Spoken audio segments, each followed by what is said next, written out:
நான் எங்கே போயிட்டுருக்கேன்னு பார்த்தீங்கன்னா அம்மன் வாராகி அம்மனை தரிசிக்கு தான் போயிட்டுருக்கேன். திருவண்ணாமலேருந்து 4 கிலோமீட்டர் தான் இருக்குது. கீழ்நாச்சிப்பட்டுன்ற ஊர் தான் இது. உள்புறம் பார்த்தீங்கன்னா அமேசிங்காக இருக்குது பாருங்கள். அப்படியே வெளிப்புறம் பார்த்தீங்கன்னா அம்மனை தரிசிக்கெல்லாம் வந்துட்டுருக்காங்க. அங்கே ஒரு கோயில் தெரியுது பார்த்தீங்களா, அதுதான் முருகர் கோயில். கோயில் லாங்கெலாம் இல்லை, அதையும் வணங்கிட்டு போகலாம்.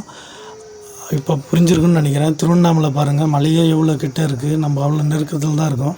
இந்த அம்மனுக்கு உகந்த நாள் அமாவாசையிலேருந்து 6ஆவது நாள் பஞ்சமி அன்னைக்கு வணங்கினா நல்லது. பௌர்ணமிலேருந்து 6ஆவது நாள் வணங்கினா நல்லது.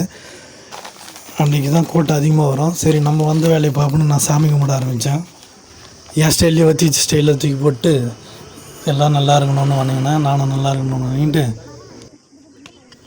லேடிஸ்லாம் பார்த்தீங்கன்னா எல்லாம் தேங்காய் படைச்சி நெய்தி பேத்திட்டுருக்காங்க பாருங்கள்.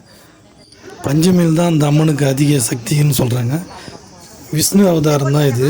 விஷ்ணு அவதாரம் எடுத்த போது அவருக்கு துணையாக லக்ஷ்மி அவதாரம் எடுத்தான்னு சொல்கிறாங்க. இதுதான் அம்மன் கருவறை மண்டபம். அது வெளி காலபைரவர் எல்லாம் இருக்காங்க. இந்த போர்டு பார்த்திங்கன்னா அபிஷேகத்துக்குரிய போர்டு தான் இது. அம்மனுக்கு அபிஷேகத்துக்கு எல்லாமே தயார் நிலையில் இருக்குது.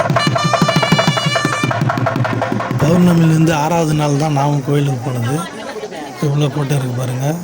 அமாவாசையிலேருந்து 6ஆவது நாளும் இவ்வளோ கூட்டம் இருக்கும். நிறைய பேருக்கு இந்த கோயில் இருக்கிறதே தெரியாது. தெரிஞ்சிருந்தாலும் கோயிலுக்கு போயிருக்க மாட்டாங்கன்னு நினைக்கிறேன். போய் பாருங்கள். எனக்கும் டைம் ஆயிடுச்சுன்னு நானும் கிளம்பிட்டேன். அம்மனுடைய கோபுரம் தான் அது. எவ்வளோ அருமையாக இருக்குது பாருங்கள். ஓகே ஃப்ரெண்ட்ஸ், இந்த வீடியோ பிடிச்சிருக்குன்னு நினைக்கிறேன்.